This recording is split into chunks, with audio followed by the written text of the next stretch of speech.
Sales will feel uncomfortable for you if you don't have this one surprising thing. So if you think of a sales conversation, you might think about having casual chats with people. So you find out about them, they find out about you, and you're just sort of going with the flow.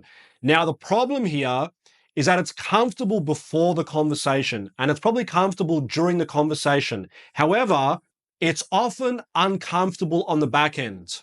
What do I mean? Before you have the conversation, you're just like, it's fine. I'm going to chat with this person. So you're very relaxed, you're comfortable. Then you're chatting with them. And again, it's very comfortable. Maybe you're talking about personal stuff in the beginning, your family, their family, vacations, hobbies, all this sort of stuff. And then it gets into the details. They might say, okay, well, like, yeah, tell me about your service. You tell them. They ask you, does it have this feature?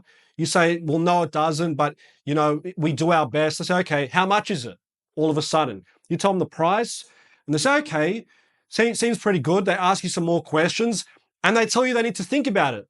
And they say, look, I love what you've presented. Obviously I need to think about it, but yeah, like really amazing. It's fantastic. And 100%, I want to see you soon.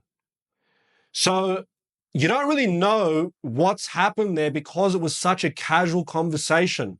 You were just going with the flow and they were going with the flow. And then all of a sudden they said, okay, well, I want this information and I'm going to see if this is the right fit for me. They raise an objection. They need to think about it. You couldn't overcome it or you didn't know it was an objection.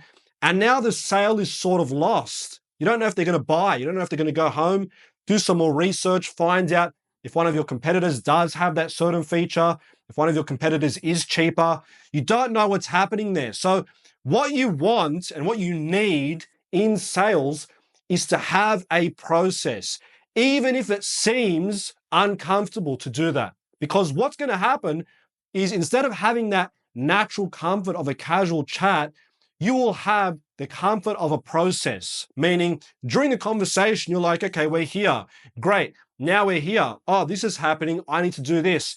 Okay, this happened. I'll do this instead. Oh, we've gotten to the end. There's an objection. I know how to overcome this. Da da da. Oh, it hasn't worked, so I'll try this. Great, it worked. Like, you know exactly where it's going. So although it seems uncomfortable at face value to have a process, it's actually more comfortable when you're in the sale.